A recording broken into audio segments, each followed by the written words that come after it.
विधानसभा में कुछ ही देर में शुरू होगी मतगणना। कुछ ही देर में सामने आ जाएंगे चुनाव के परिणाम।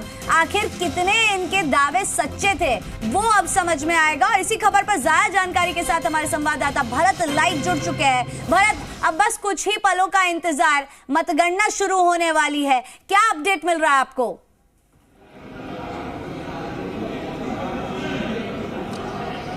देखिए, विधानसभा में थोड़ी देर बाद में ही मतगणना शुरू हो जाएगी, क्योंकि जो राज्यसभा के लिए मतदान हुआ था अब इंतजार है सभी का मतगणना के लिए, क्योंकि 5 बजते ही ये मतगणना शुरू हो जाएगी और माना जा रहा है कि 5:30 बजे तक नतीजे सबके सामने आ जाएंगे। तो सभी को अब इंतजार है मतगणना का, क्योंकि जो 4 सीटें हैं राज्यसभा की उसके लिए 5 कैंडिडेट थे। कांग्रेस भी जीत के दावे कर रही है और बीजेपी भी जीत के दावे कर रही है। कांग्रेस खेमे में इस बात की खुशी है कि वो आश्वस्त हैं कि जो उनके प्रत्याशी है वो तीनों जीत रहे हैं और विधानसभा में लगातार जो चहलकदमी है वो बढ़ गई। यहाँ पर कांग्रेस की ओर से यहाँ पर फूल मालाएं विधानसभा में मंगा ली गई है और जश्न की तैयारी उनकी पूरी है, क्योंकि वो आश्वस्त है इसी बात को लेकर, क्योंकि उनके जो वोटों का गणित है वो उनके कैंडिडेटों के हिसाब से फिट बैठता है। इसी बात को लेकर आश्वस्त हैं और अब वो तैयारी कर रहे हैं उस जश्न की, क्योंकि जब राज्यसभा के नतीजे सबके सामने आएंगे तो वो ये मान के चल रहे हैं कि उनकी जो 3 सीटें थी, जो 3 उम्मीदवार थे वो यहाँ पर जीत रहे हैं। कांग्रेस में जो नाराज़गी थी विधायकों की वो लगभग ख़त्म होती चली गई थी और आज विधायकों ने अपने मतदान विधानसभा में राज्यसभा के लिए किया था। तो जो नाराज़ विधायक थे वो भी मतदान के बाद में मीडिया से मुखातिब हुए थे और उन्होंने कहा था कि हम कांग्रेस के थे और कांग्रेस के साथ हैं। यह बात उन्होंने भी कही थी। हमारी नाराज़गी सरकार से थी, कुछ बिंदुओं को लेकर थी, कुछ इश्यूज़ को लेकर थी, वो अब दूर कर ली गई है और हमने कांग्रेस के जो कैंडिडेट हैं उनके लिए मतदान किया है। थोड़ी देर बाद में ही अब मतगणना है वो शुरू होने वाली है। मतगणना स्थल पर जो एजेंट हैं वो पहुंच चुके हैं और जो मतगणना केंद्र है, मतगणना स्थल है, वहां पर चहलकदमी यहाँ पर बढ़ गई है। थोड़ी देर बाद में ही माना जा रहा है कि यहाँ पर नतीजे हैं वो सबके सामने आ जाएंगे। तो इंतज़ार है उन नतीजों का, क्योंकि अभी तक जब तक नतीजे इलेक्शन डिपार्टमेंट की ओर से सबके सामने नहीं आ जाते तब तक सब असमंजस में है। दावे अपनी अपनी ओर से किए जा रहे हैं, लेकिन जब रिजल्ट डिक्लेयर होंगे वो सबके सामने होंगे। तो लेकिन दोनों ही पार्टियों की ओर से इस बात के दावे यहाँ पर किए जा रहे हैं। बीजेपी की ओर से भी कहा जा रहा है कि हमने कांग्रेस सरकार को घुटने पर ला दिया, क्योंकि जिस तरह से कांग्रेस के जो विधायक हैं उनको बाड़े में रहना पड़ा, उनको इतना डर था कि कहीं उनकी विधायक चले नहीं जाए, इसलिए वो बाड़े में रहे, उनको सबको बाड़ाबंदी में रखना पड़ा था। ये बात बीजेपी विधायकों की ओर से कही गई है। लेकिन अब इंतज़ार है सभी को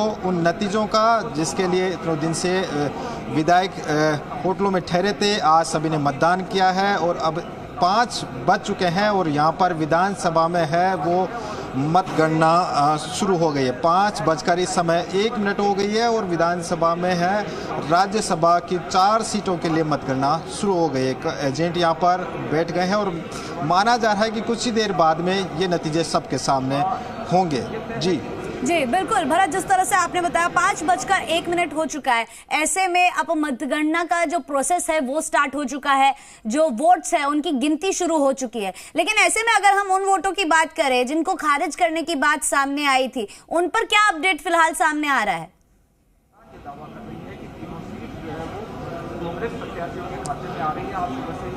देखिए, विधानसभा में राज्यसभा के लिए जब मतदान चल रहा था उस दौरान 2 वोटों को लेकर आपत्ति आई थी, एक शोभा रानी कुशवाहा और एक कैलाश मीणा। तो दोनों के जो आपत्तियां थी उसको इलेक्शन डिपार्टमेंट ने खारिज कर दिया है। रिटर्निंग अधिकारी के माध्यम से वो आपत्तियां भेजी गई थी, इलेक्शन कमीशन तक ये बात पहुंचा गई, वहां पर ये वीडियो फुटेज निकाले गए और उनको दिखाएगा। तो उन्होंने, क्योंकि जो आपत्तियां थी उसको उनको एक वोट में ये आपत्तियां थी कि गोविंद सिंह डोटासरा ने आपत्ति दिखाई थी, उन्होंने भी जो वोट दिया, उन्होंने जब एजेंट को दिखाया उन्होंने भी देख लिया। तो इस बात को लेकर विधानसभा में बहस भी हुई थी। लेकिन जब ये मामला इलेक्शन कमीशन तक पहुंचा, उन्होंने वीडियो देखे और उसके बाद में ये तय हुआ कि क्योंकि जो वोट दिखा रहे एजेंट को वो कैंडिडेट को सामने दूर से दिख नहीं रहे कि किसके कहाँ वोट दिए, तो इस बात को लेकर उन्होंने खारिज कर दिया।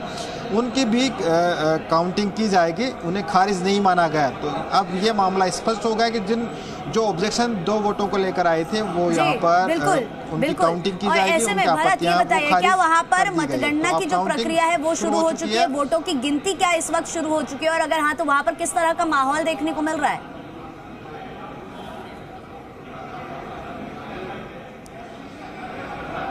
देखिए, अभी हम विधानसभा के अंदर हैं और ये मतगणना कक्ष जो बनाया गया है वहाँ पर चहलकदमी अब बढ़ गई है, क्योंकि काउंटिंग शुरू हो चुकी है और माना जा रहा है कि कुछ ही देर बाद में ये नतीजे राज्यसभा के वो सबके सामने होंगे, क्योंकि 4 सीटें हैं और चारों सीटों में कांग्रेस 3 सीटों पर जीत के दावे कर रही थी। वो अभी भी ये कह रही है कि हम 3 सीटें जीत रहे हैं और इस जश्न की तैयारी वहाँ पर की जा रही है। 1 सीट है वो बीजेपी की थी और 1 सीट पर निर्दलीय उम्मीदवार थे, वो यहाँ पर थे। अब इंतज़ार सभी को उस चुनाव परिणामों पर है जब काउंटिंग शुरू हो चुकी है, और माना जा रहा है कि थोड़ी देर बाद में जो यहाँ के नतीजे हैं राज्यसभा चुनाव को वो सबके सामने होंगे। जी बिल्कुल भरत, देखिए सबकी निगाहें इन नतीजों पर टिकी हुई है, क्योंकि ये भी देखा जा रहा है, इस तरह से भी माना जा रहा है कि जो भी चुनाव के परिणाम राज्यसभा के आने वाले हैं उसका असर अगले साल विधानसभा के चुनाव में जरूर देखने को मिलेगा। ऐसे में हम वहां